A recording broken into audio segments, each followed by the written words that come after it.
Welcome to Israel Now News. I'm Yochanan El Rome. And I'm Erin Viner.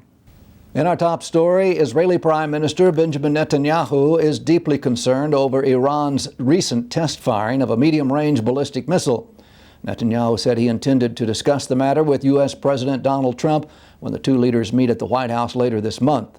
The Israeli premier made it clear that he hopes to encourage the new American leader to renew sanctions against the rogue Islamic Republic, adding that there needs to be a response to Tehran's latest act of aggression.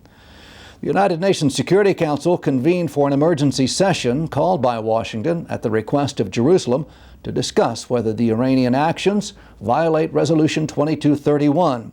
That measure is part of the international nuclear agreement that ended the multilateral sanctions against Iran in return for Tehran's promise to curb its suspect atomic program and the development of missiles capable of carrying nuclear payloads.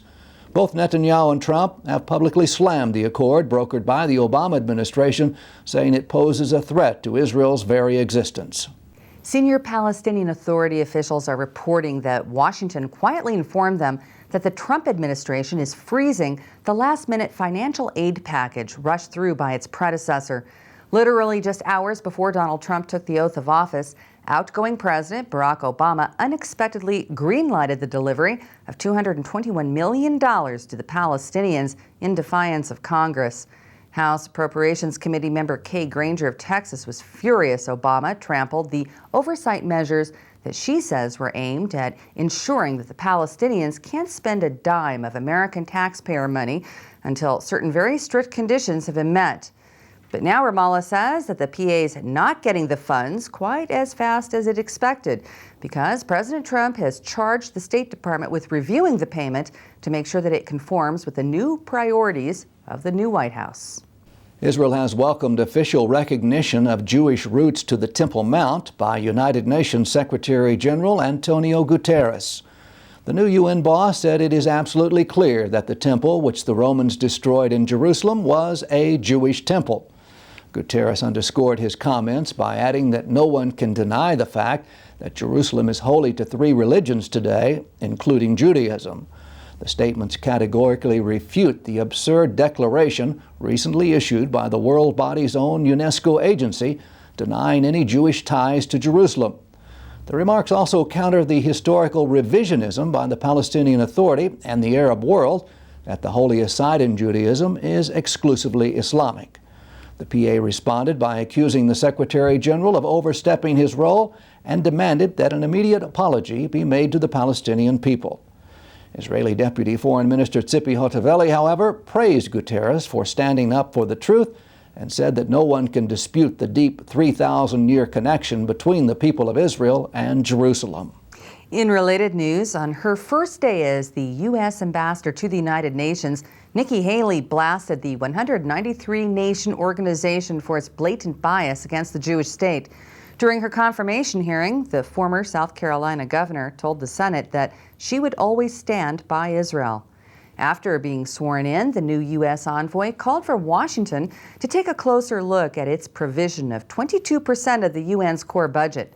Haley has vowed to work toward the creation of a new U.S. UN that will demonstrate strength while focusing on the value that the world body has for Americans while making sure to stand by their allies.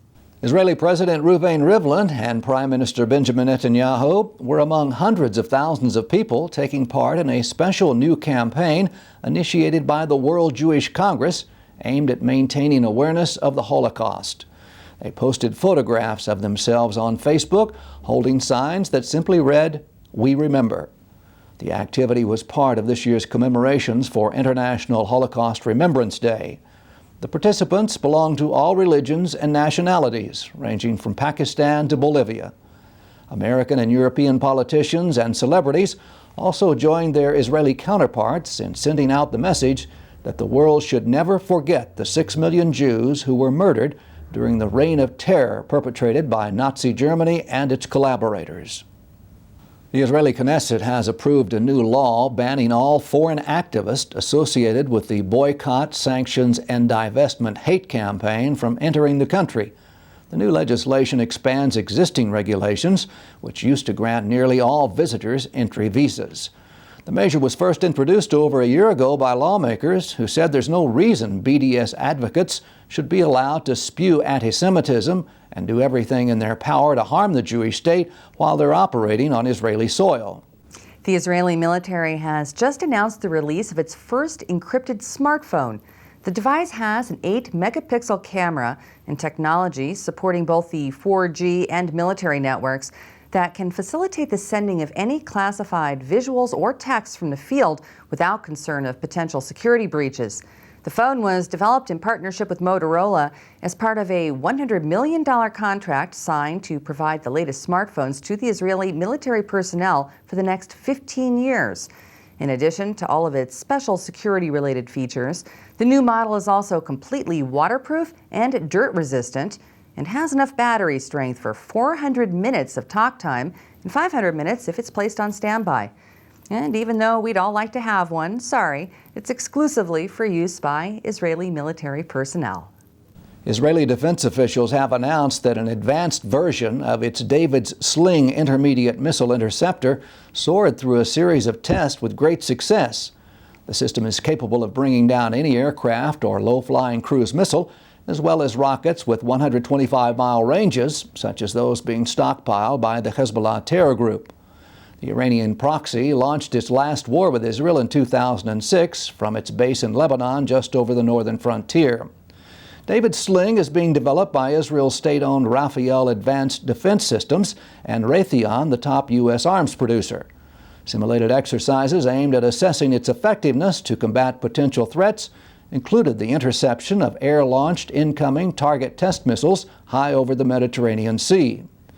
David's Sling will fill any gaps between the Iron Dome short-range rocket interceptor, used extensively in the 2014 Gaza conflict with Hamas, and the Arrow 3, which is a Star Wars-like weapon that became operational last week.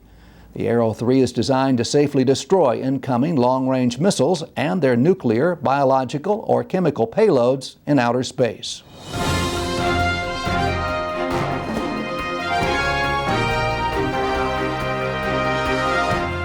Israel, the light unto the nations, today faces attack from more than just rockets and terrorism.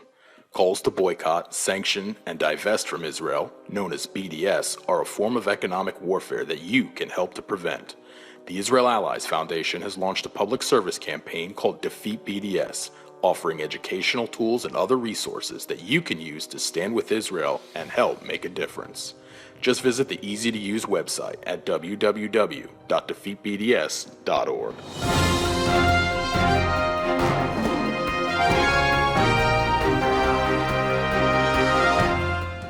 That concludes the news portion of our show. Stay tuned for Ask the Source with Josh Reinstein.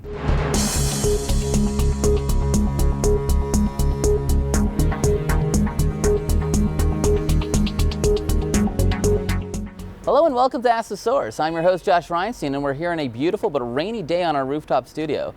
My guest today is Avi Zimmerman. He's the Executive Director of American Friends of Ariel. Avi, thank you for being on the show. Thank you, Josh. Tell us a little bit about the organization. What is American Friends of Ariel? American Friends of Ariel is the window for the international community, primarily, of course, the United States, to make a relationship with the people in Ariel.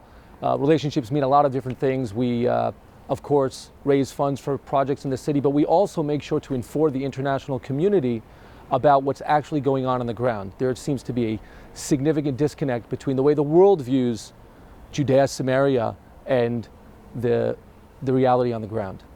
The former mayor of Ariel was Ron Nachman, alav shalom, who passed away. He was a real pioneer reaching out to Christians around the world. How much of his legacy is still felt in the city of Ariel? Indeed, Ron was one of those pioneers, and both he and the current mayor, Eli Shaviro, continue to work in this direction. We are entrusted with the American Friends of Ariel, making sure that we build those relationships. We build those relationships actually very carefully to make sure that these are partnerships that everybody understands we're moving in a positive direction for the city. You know, when you go through Ariel, you see many different buildings that are sponsored by Christian communities. Why have Christians decided to get involved in the building of the city of Ariel? Well, of course, there's a question you should ask to our friends, but it seems that people understand the significance of where we're located. Ariel is the capital of Samaria, what was once known as the Northern Kingdom. Today, showing that same vision that you mentioned before, Josh, about Ron Nachman understanding the need to build a city. So it's not just a community, it's a full-fledged city, everything from a university on the east end to an industrial park on the west end. Many opportunities for people to see that this is alive and well. Their Bibles aren't just a set of scriptures that they put on the shelf, but rather something that is alive and well today. You know, you bring up a very good point. Ariel is a big, bustling city. It's got a university, it's got a hotel, it's got everything that any traditional big city would have. Yet today, people consider Ariel part of the West Bank or a settlement. Why does the international community look at this as some sort of outpost when really it's one of the major cities of Israel? There's a significant disconnect between the way that the world looks at Judea, Samaria, and again, that reality on the ground. And part of that means that as the world continues on this very stubborn trajectory of trying to push a certain political reality or theory in the region, the region just continues to hustle and bustle, to develop. And that's significant because, again, when we're trying to educate the world and help them understand what's actually going on, we like to bring people in direct contact and show them that the way things look on the TV screen is not really the way they are on the ground. You know, but President Obama has led a campaign internationally saying that Israel are occupiers. They're occupying the land, that the Jewish people are occupying the land of Judea, which sounds ridiculous. It's also wrong according to legal, political, biblical proof. Do you think the new administration is going to change this perception? It's an excellent question. I remember with the opening of the Ariel Regional Center for the Performing Arts back in 2010, it was then Mayor Ron Nachman who was interviewed. What do you think about the Obama vision for what's going to be in Judea, Samaria? And back then, Ron said, you can see this on YouTube, the Ron Nachman vision for Judea, Samaria is going to outlive that of President Obama. And indeed, we've seen that to be the case. So we have yet to see what's going to unfold with the Trump administration, but it seems promising for Judea, Samaria. We've seen an ambassador pick with David Friedman, someone who has been very supportive of Judea and Samaria. How much do you think he will have a play in what the new policy for the new administration will be? It's an excellent question. I think the Trump administration is showing a lot of support for Israel and understands that American interests are specifically building a stronger partnership with Israel. And of course, that includes Israelis on both sides of the so-called Green Line. There are 450,000 Israelis living in Judea, Samaria, an additional 200,000 in neighborhoods of Jerusalem that the Obama administration has previously deemed, again, what you mentioned, Josh, is occupied territories. And so then the question is, how do we move forward? It seems when America understands that its only true dedicated democratic ally in the region is strong, then America is stronger. So we can only imagine things will move in a positive direction. Avi, there are literally tens of millions of people watching the show. What message do you have for our viewing audience? We need to start a new conversation, or at least to promote it. The all too archaic, dated, tired conversation about pushing again certain political policies completely overlooks the real people living in the region. I say not only the people of Ariel, but our Arab neighbors as well. Anything that we can do to come closer with the people living in the region is something that's going to work in the favor of, again, Israel's interests, the interests of our Arab neighbors, and of course, American interests as well. I welcome people to come and visit. That's the best thing you can do. Check us out online. We've got lots of amazing projects, lots of campaigns. This is your opportunity to really step into our story. Thank you, Avi, for being on the show, and thank you for tuning in to Ask the Source. I'm your host, Josh Reinstein. Now back to the studio.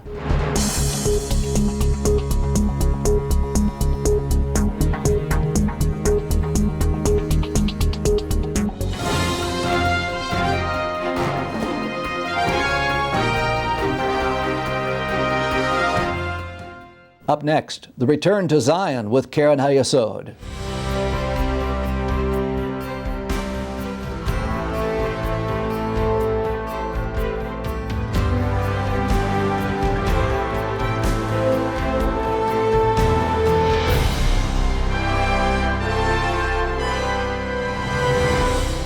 Shalom and welcome to the Return to Zion with Keren HaYesod United Israel Appeal.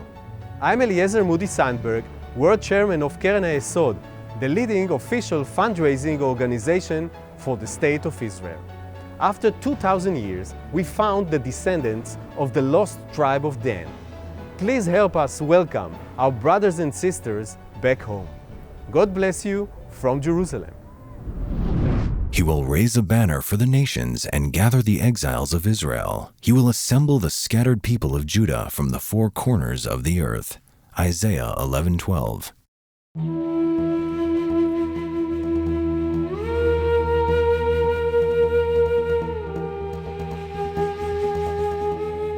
Christians and Jews have been bearing witness to the miraculous fulfillment of biblical prophecy.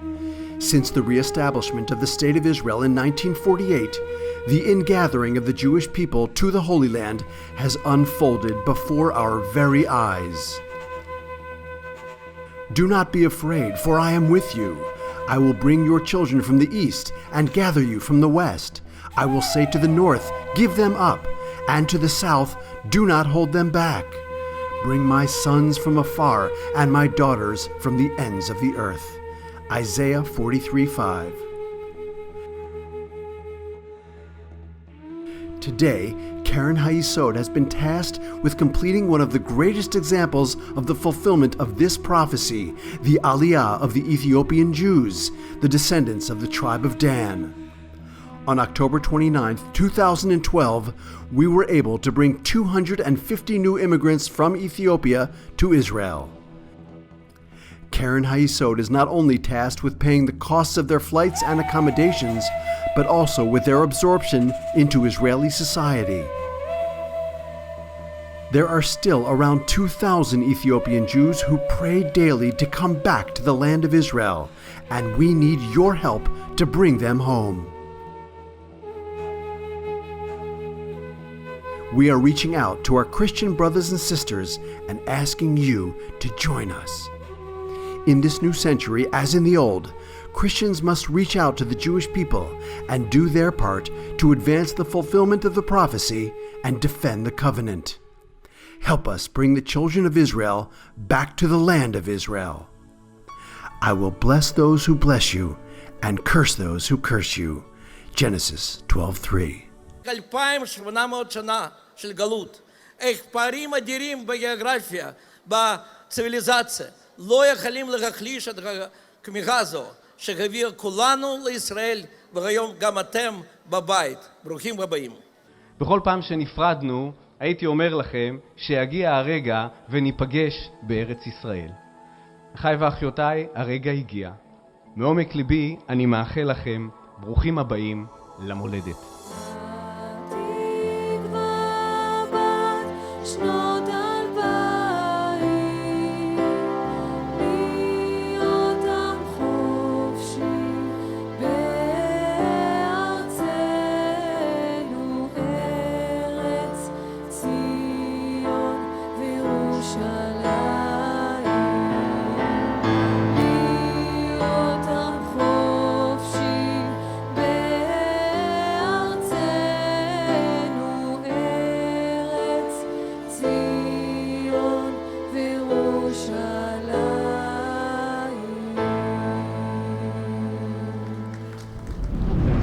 Come join Keren HaYesod in fulfilling biblical prophecy.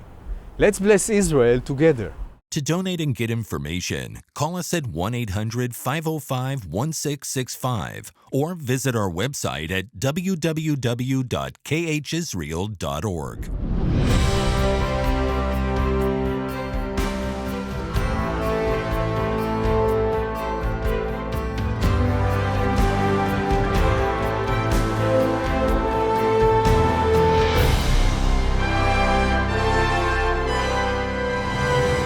The attempt to delegitimize Israel, to boycott and sanction Israel, perhaps presents the greatest threat this country has ever faced. The attempts to destroy the Jewish state began on our first day of existence, May 14, 1948, when Arab armies invaded this country. And that threat, the conventional Arab threat, continued until 1973, when the Syrian and Egyptian armies attacked us with overwhelming strength and the war ended with Israeli guns within range of Cairo and Damascus. That convinced the Arabs, our enemies, that they could not defeat us by conventional means. And virtually at the same time, in the early 70s, began the next phase of threats, the Arab terror threat, the Munich massacre, the Lod massacre, the Ma'alot and Kiryat Shmona massacres.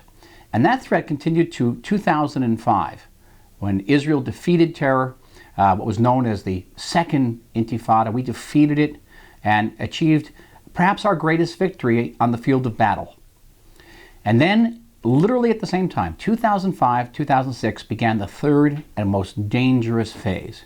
That is the attempts by our enemies to deny us the right to defend ourselves and to deny us the right to exist as a sovereign Jewish state.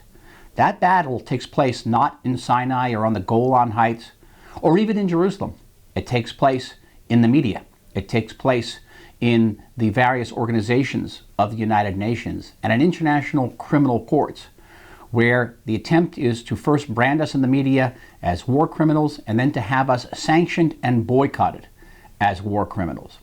The battle takes place on American campuses and in campuses throughout Western Europe, where our enemies are trying to convince an entire young generation that Israel has no right to exist whatsoever, that we are an apartheid state. Israel must gather all of its strength to fight against this threat. We must push back against delegitimization, the way we fought back the Arab armies from 1948 to 1973, the way we defeated terror through the 70s into 2005. We will gather together with our friends around the world and defeat delegitimization. We'll uphold Israel's right to defend ourselves and our right to exist as a sovereign and independent Jewish state in our homeland. Lift up your eyes and look around. All your children gather and come to you. The biblical prophecy is unfolding right before our very eyes. The people of Israel are returning to the Promised Land after 2,000 years of exile. But millions of Jews are still longing to come home. Anti-Semitism threatens many of the Jews. We must rescue them before the window of opportunity slams shut. Bless Israel by supporting Keren HaYesod United Israel Appeal, the leading official fundraising organization for the State of Israel. Together, we can fulfill the prophecy of the Bible. Let us bless Israel together. To donate and get information, call us at 1-800-505-1665 or visit our website at www.khisrael.org.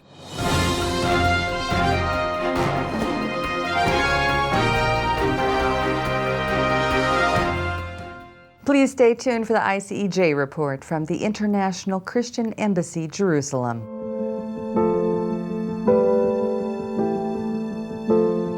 I feel so fortunate that I came to this moment that I can tell part of the story, because for a family with 3 small children to survive the Nazi murder machine is a huge miracle. And this moment is also a miracle. Rita is one of the 70 residents of the Haifa Home for Holocaust Survivors, made possible by the ICEJ. My name is Rita Casimao Brown. I was born in 1934. I'm 81 years old. I'm a Holocaust survivor. I lived in a little town called Turmont in Poland. In 1941, when the Germans came in, they first asked to bring all the valuables, the gold or the money. They pointed the guns and they hit some people. So there was no argument. Everybody had to bring everything. After a few months, the priest came and said they have to leave this small little ghetto. We were hiding in grottos, in the forest, in bunkers. My father realized we can't go on with 3 small children. We were all getting colds and getting sick.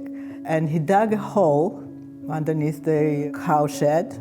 There was no room for me, so I was lying there. You see, like I'm wiped out. This is how we lived almost 2 years. It was the kind of life that was hunger and fear, hunger and fear, and the specter of death always in front of your eyes. The life was a nightmare, and the only way I could escape was sleeping, because I dreamed of food and the cookies that my mother baked and the challah and Shabbat. This is what I dreamed, the little parties, and the unconscious was protecting me, because if I woke up, it was a nightmare.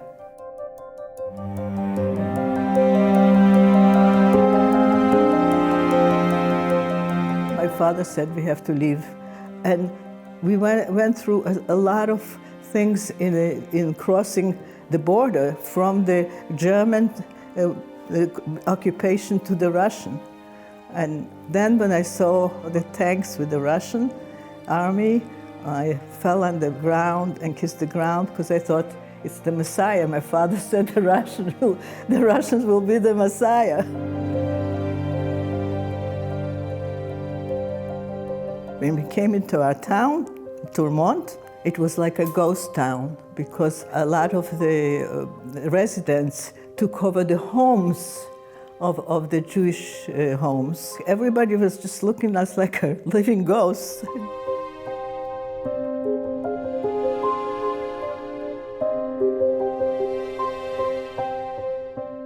I had this idea that I want to come to Israel all the time. When I saw the beautiful view of Jerusalem, I was so excited. I was reading in the books, and I was dreaming of coming to Jerusalem. And then I saw the view, the panoramic view of Jerusalem, and my heart palpitated. I'm so happy that my children grew up here. I'm so happy that my grandchildren grow up here.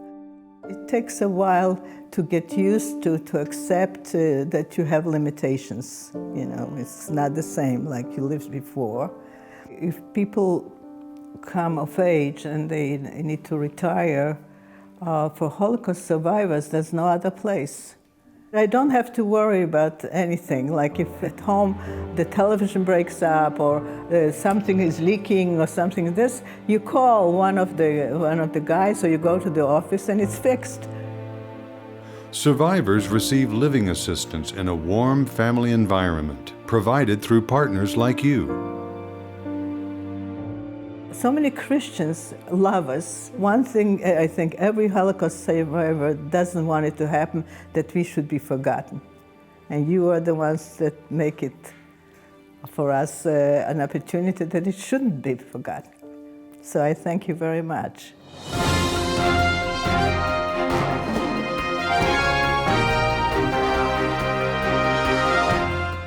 That's all for this edition of Israel Now News. I'm Yochanan El-Rom. And I'm Erin Viner, reporting from our studio in Jerusalem. Please join us again next week for all of your Israel updates.